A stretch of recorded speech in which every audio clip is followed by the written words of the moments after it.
Olá, alunos e alunas. Eu sou Thales Moura, professor de literatura do Apoio Pedagógico da Faculdade de Letras da UFMG. E você irá assistir agora o nosso último módulo do curso A Semente, a Tábua Rasa, o Índio de Papel, notas sobre a Escola de Formação Literária Brasileira.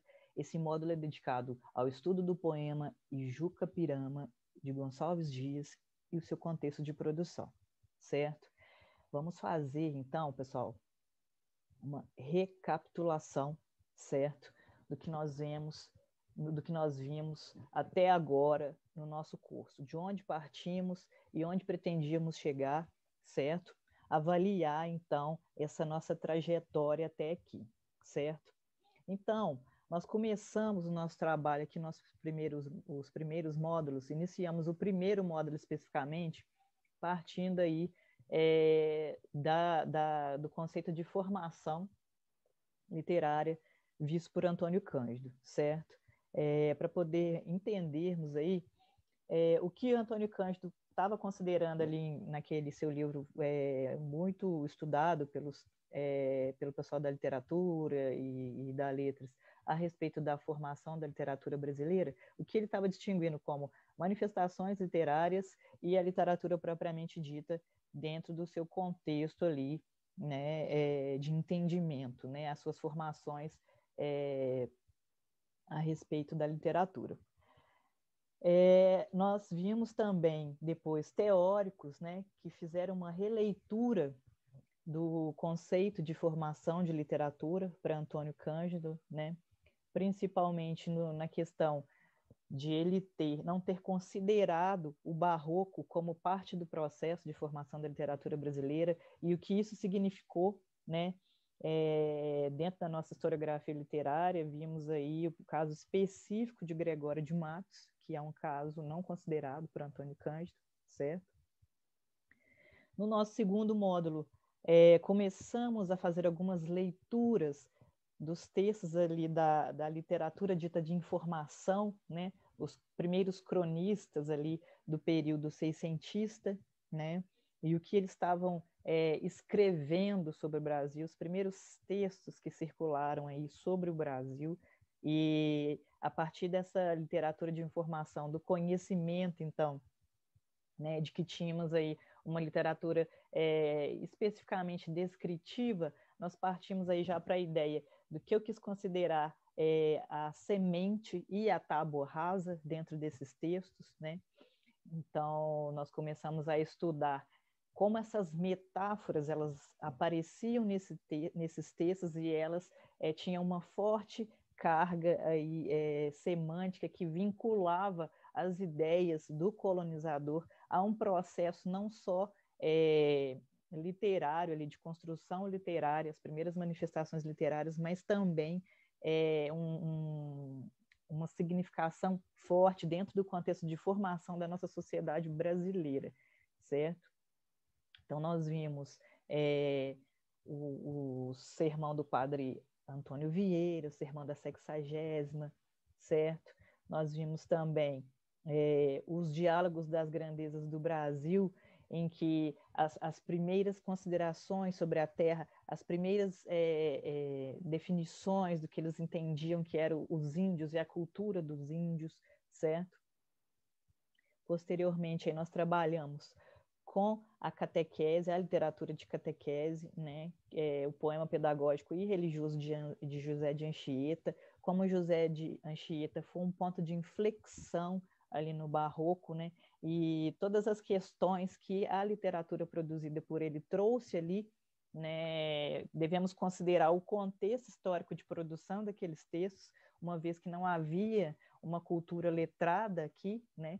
E esses iniciadores, o que eles traziam de inovações, o que o José de Anchieta trouxe no poema dele de inovação e, ao mesmo tempo, a relação dele com a história ali, né, com o contexto de produção dentro da história e com o ideal aí da Companhia de Jesus, né, para com esse novo mundo, certo? Como é que isso era permeado, como que aquilo perpassava também a sua literatura, mas não só, né? O que havia também de inovação naquele texto, certo? Depois partimos aí já para a busca da identidade brasileira, né, no arcadismo, o que aqueles autores estavam trazendo para a gente, essa ligação com a Arcádia portuguesa, lusa também, né? O que tinha de inovação ali que foi copiado, né? E o que foi adaptado aqui para o Brasil, certo? Uma questão interessante também, para relembrarmos a respeito da Arcádia, são as sucessões, né? Das fases que estamos estudando aqui. Necessariamente não há rompimento total de todas as características de uma fase para outra, mas há esse contínuo, né? Algo que vem da fase anterior para as novas fases, né? O que vimos aí, que o arcadismo recupera algumas das questões do barroco, certo? A questão satírica, ela vai passar por ali, ela vai até o romantismo, né? E ela vai em outras épocas também. Então, não temos um rompimento total das características de uma fase para outra, né? E sim um contínuo. Isso vai ser importante para a aula de hoje, porque nós vamos perceber que o poema Jucapirama de Gonçalves Dias vai recuperar questões do arcadismo, né? Então, olha esse contínuo que é traçado e que vem, que continua essa característica do arcadismo e vai até o romantismo. Começamos, então, depois, posteriormente, já na ideia do índio de papel, para explicar para vocês o que eu estava querendo dizer com essa ideia de índio de papel, certo? E fizemos aí o estudo na nossa aula anterior de Iracema, certo? E todas as questões que a literatura de José de Alencar traz de inovação, mas também de envolvimento com as questões históricas, com a ideia de sociedade que estava se formando naquele momento, certo? O que é muito interessante pensarmos também, não somente nas questões que essa ideia de índio de papel, de um índio idealizado, traz como consequências ou como questões ideológicas a respeito, né? Dessa apropriação mesmo do lugar de fala do índio, mas também como os escritores estavam envolvidos num projeto de construção de nação, né? O que era próprio daquele período para eles. Então, não há uma ingenuidade também a partir desses escritores, né? O índio, esse índio idealizado já é um índio social, né?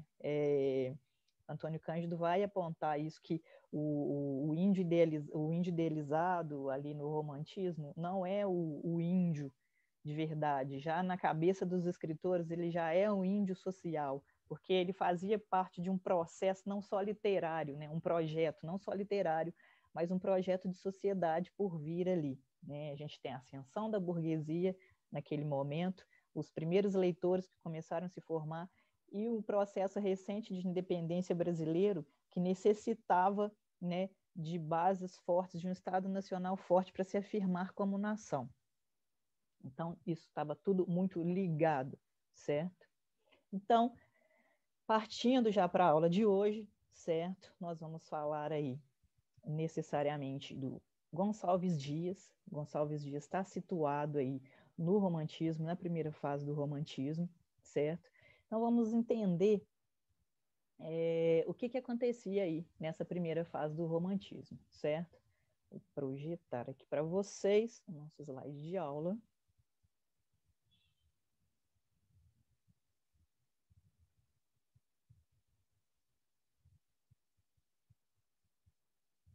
Então, vamos lá. Primeira fase do romantismo, pessoal, ela vai ali do período de 1836 a 1852. O que nós temos aí, nessa primeira fase, é a questão do nacionalismo muito evidente e do indianismo, certo? São duas questões muito próprias desse período. Nosso romantismo brasileiro, ao contrário do que estava acontecendo, né, num contexto europeu, num contexto ocidental, ele estava preocupado em estabelecer bases fortes para uma ideia de Estado forte, porque estávamos recém-independentes. Em contrapartida, já na Europa, nós já havíamos aí o movimento aí, no século XIX, o século das luzes, do iluminismo, já buscando questões muito próprias aí do que o capitalismo, o que esse desenvolvimento do capitalismo trazia como consequências negativas, né, dentro desse processo de humanização das pessoas, certo? Então, nós já estávamos pensando ali no contexto europeu, com as ideias de liberdade, igualdade, fraternidade, de um modelo mais justo de sociedade, enquanto o Brasil ainda estava preocupado em estabelecer bases fortes do Estado, né, para se manter enquanto Estado, enquanto nação.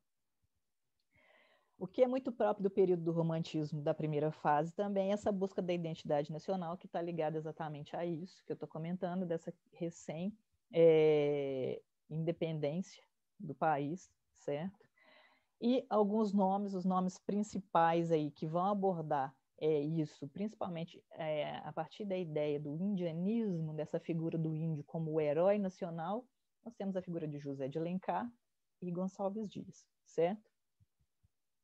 Trouxe aqui um trechinho da obra O Romantismo, estudada por Antônio Cândido. E ele vai dizer o seguinte sobre a primeira fase do romantismo. A função do índio romântico foi, portanto, significativa durante algum tempo e extravasou do campo da literatura, já inexistente, do campo da literatura, perdão. Já inexistente, havia muito nas civilizações, ele se tornou a imagem ideal e permitiu a identificação do brasileiro com o sonho de originalidade e de passado honroso, além de contribuir para reforçar o sentimento de unidade nacional, sendo como era algo acima da particularidade de cada região. Então, pessoal, o Antônio Cândido ele vai puxar aqui um assunto muito interessante, que era o seguinte: os escritores daquele momento eles estavam preocupados em colocar, né, em um âmbito geral, a ideia de nacionalidade do país. Precisávamos construir uma identidade para o país. Nós éramos um país aí de mestiços. O Brasil é um país mestiço, né? E para os escritores que estavam fazendo a literatura naquele período, eles precisavam construir um herói, né? Eles queriam construir um herói nacional. A questão da mestiçagem, que vem ali daquele período, ela é muito relativa da ideia de herói que eles queriam trazer para aquele momento, né? Então, no contexto da mestiçagem, o negro, né, para aquele modelo de sociedade, né, que embora independente, ainda tinha em suas bases, né, um modelo de escravidão, de mão de obra escrava, um modelo social interno de mão de obra escrava. Então, a figura do negro dentro do contexto da mestiçagem significava para aqueles intelectuais a ideia de escravidão, de humilhação, certo? O negro dentro daquele modelo de configuração societária ali, ele significava mão de obra, certo?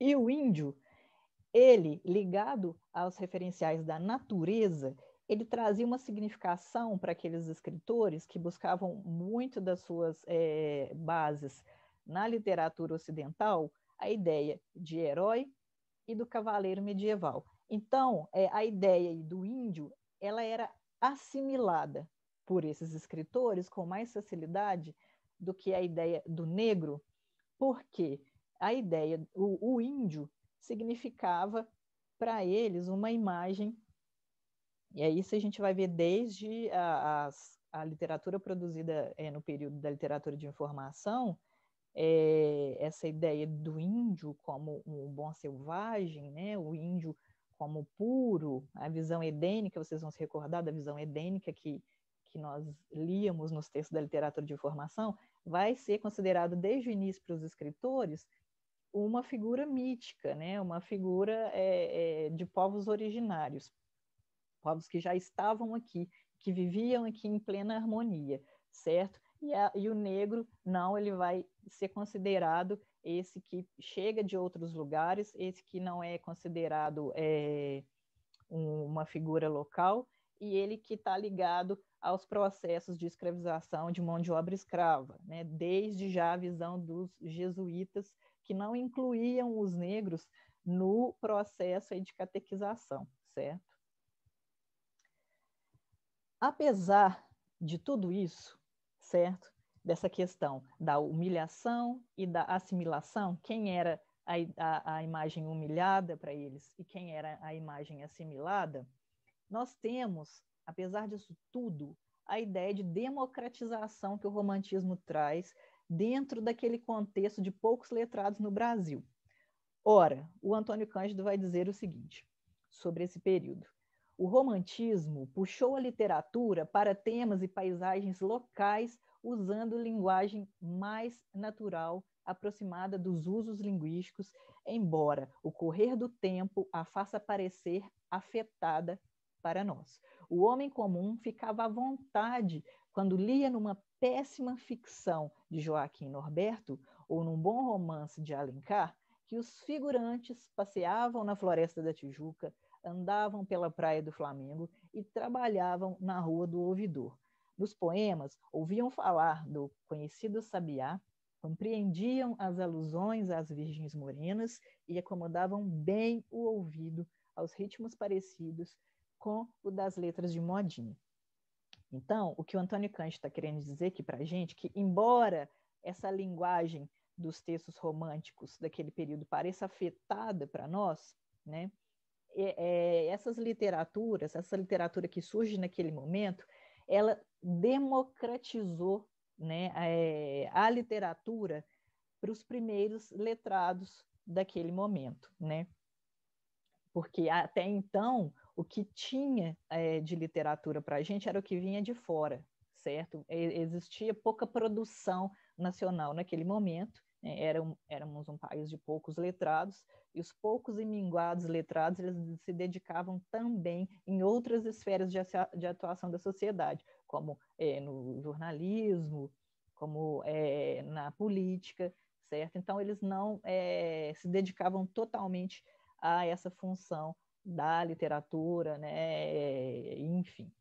Então, embora pareça afetada para nós, a linguagem anterior, né? O português anterior era muito erudito, certo?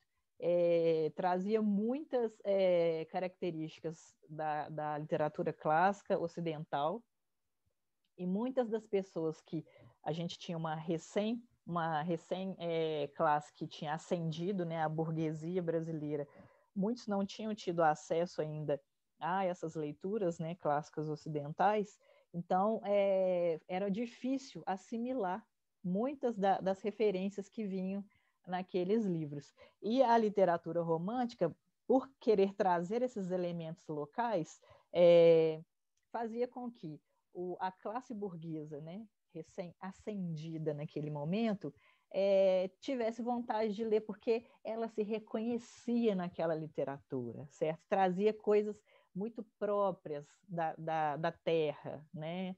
Da nação onde eles estavam vivendo. Então, isso foi considerado, naquele momento histórico, uma democratização da literatura, certo? Embora ainda muito vinculada a bases, né, a uma matriz da literatura ocidental. O gênero literário por vir como projeto de uma sociedade por vir. Então, aqui eu quero tocar no assunto da ideia de que a figura do índio ela não é específica dessa fase literária, do romantismo, certo? Nós temos o costume de pensar nisso, né? Romantismo, primeira fase do romantismo, o nacionalismo, indianismo, pronto, século XIX. A ideia do índio, a dependência do índio, a figura do índio, né? Como essa figura mítica do índio, ela já vem lá do colonizador e do catequista, certo? Desde o momento do descobrimento. Nós não chegamos aqui, nesse último módulo, já partindo direto do romantismo. Nós começamos lá na literatura de informação. Então, nós vamos lembrar que desde o processo de colonização, né, que era a moldura histórica ali daqueles textos, o colonizador era uma figura que dependeu extremamente do índio, né? Tanto para o avançar da colonização nas zonas litorâneas, que foi onde ele se estabeleceu em um primeiro momento, como o avançar ali para o sertão, porque era considerado o sertão, que era essa parte mais interna do Brasil, porque eles precisavam ganhar né, segurança, eles precisavam ganhar confiança daqueles nativos, né, e adentrar o território brasileiro para ir colonizando as suas áreas. Em contrapartida, o catequista também dependia do índio, porque o índio era a matéria-prima, né? O índio era aquele qual ele ia colocar como alvo o processo de expansão da fé católica, né? Específico ali do contexto histórico da Contra-Reforma, né? Da Igreja Católica lutando por se restabelecer após a Reforma Protestante. Então, os jesuítas eles vieram, né, para o Novo Mundo para angariar essas almas, né, para angariar essas pessoas para a expansão do Império e da fé católica, certo? E viu na figura do índio o elemento específico, fundamental, né, para isso. O negro não era considerado aí dentro do contexto das colonizações como um alvo de catequização, e sim o índio, a figura do bom selvagem. O índio era puro por natureza, ele merecia, né, ser catequizado, né? Ele merecia ser trazido para a religião católica, para o contexto específico do momento. O tratamento especial dado ao índio, então, na literatura, começa na literatura de informação.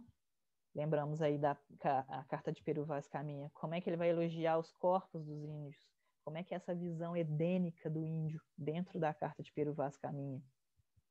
O Barroco, a obra de José de Anchieta, como é que ele vai mesclar a linguagem dos poemas e dos autos, né? Vamos recordar que ele mesclava os autos e os poemas, muitas vezes tinham uma mescla de linguagens, era tupi, português, o espanhol, então tudo mesclado, o latim, né? Então, o José de Anchieta se preocupou com a cultura indígena, ele queria conhecer aquilo, ele fez a primeira gramática, né? Então, ele estava preocupado em conhecer essa cultura e mesclar isso no projeto aí literário dele, embora ainda submisso, né, à matriz que era a cultura e a literatura ocidental, né? Embora havia esse ideal de inovação na literatura de Anchieta. O romantismo, então, logo após, vem com as figuras aí de Gonçalves Dias e José de Alencar, trazendo também a figura do índio para esse contexto, então, de um herói nacional. Quem vai ser o nosso herói nacional, né? O nosso herói de cavalaria, né? Dos trópicos, é o índio, né? Porque eles vão beber nas fontes dessa literatura inicial, nessa literatura que foi produzida aqui, e eles vão compreender todos esses processos, né? E também vão adotar essa configuração, essa ideia de índio nas suas literaturas de modos diferenciados, mas sempre ligados a esse ideal de construção de uma espécie de figura, né, da nação, uma figura idealizada da nação. Então, eu trouxe aqui várias palavrinhas aí dentro do nosso campo de estudos, lá desde os primeiros módulos até aqui, que foram aparecendo nos textos, né, sobre a figura do índio. Então, o índio não tinha vícios, né, lá nos primeiros tratados que vimos, né, dos cronistas portugueses sobre o Brasil, a descrição da terra e dos povos locais, eles tinham bons corpos, vamos lembrar da Carta de Peru Vaz Caminha, eles eram saudáveis, longevos, eles eram honestos, isso vai aparecer muito nos tratados. A inocência do índio vai aparecer no Sermão da 60ª, vai aparecer também na carta de Pero Vaz de Caminha. Eles eram puros, a visão edênica, né? Eles tinham chegado no paraíso, pareciam que eles estavam no paraíso, os primeiros cronistas. Eles eram muito limpos, as mulheres indígenas eram fiéis, né, aos seus companheiros, eles tinham bravura, eles eram guerreiros, eles guerreavam mesmo, eles guerreavam até entre si, né? Eles eram livres. Vamos lembrar aí dos tratados também, principalmente de Gandalf, que ele vai dizer que eles eram livres, as 13 letrinhas, eles não tinham fé, nem lei, nem rei, FLR, né? Então, os primeiros cronistas, eles eram admiradores, de um certo modo, né, dessa vida indígena, porque eles eram livres, eles não tinham relação nenhuma com nenhuma subordinação, eles não conheciam essa ideia de subordinação muito clássica ocidental, né? Então, para a gente poder recuperar como que isso vem já de longa data, e não começa necessariamente no romantismo. Então, outra questão muito interessante, né, de pensarmos aqui é a ideia de que o assunto no momento histórico aí do romantismo brasileiro, em que no momento europeu nós estávamos ali no século das luzes, pensando aí o momento iluminista, liberdade, fraternidade, igualdade, o índio ali era um dos assuntos mais discutidos pelos filósofos, né? Montaigne escrevia um ensaio sobre o bom selvagem, Montesquieu, ele escrevia no Espírito das Leis a sua apreciação à liberdade indígena, né, para formular suas questões filosóficas. Voltaire, ele concebia o índio, né, em relação ao europeu com caráter de superioridade. Diderot, ele considerava também a bondade do índio em seus escritos. Rousseau, né, ele também vai propagar, ele é um dos responsáveis por propagar essa ideia do mito do índio como bom selvagem, certo? Então, o que vai acontecer? A nossa literatura é matriz da literatura ocidental, então ela estava bebendo naquelas fontes. O ideal de índio que vai aparecer na nossa literatura tem vinculação histórica com todo esse movimento histórico que estava acontecendo lá também. Embora aqui nós precisássemos estabelecer um projeto de nação forte, em um momento que a Europa já estava pensando em outra questão, né? Então, diante disso, vamos pensar também na relação, pessoal, do romance com a ascensão da burguesia, certo? É uma questão muito interessante para pensarmos o romantismo, porque havia ali uma afinidade para o desenvolvimento dessa literatura, e como ela foi considerada tão importante, como ela alçou grandes voos naquele momento, havia uma afinidade entre o gosto do público e o indianismo, certo? Lembra que eu comentei com vocês que a literatura romântica, do período romântico, foi também de uma certa forma democratizante naquele período?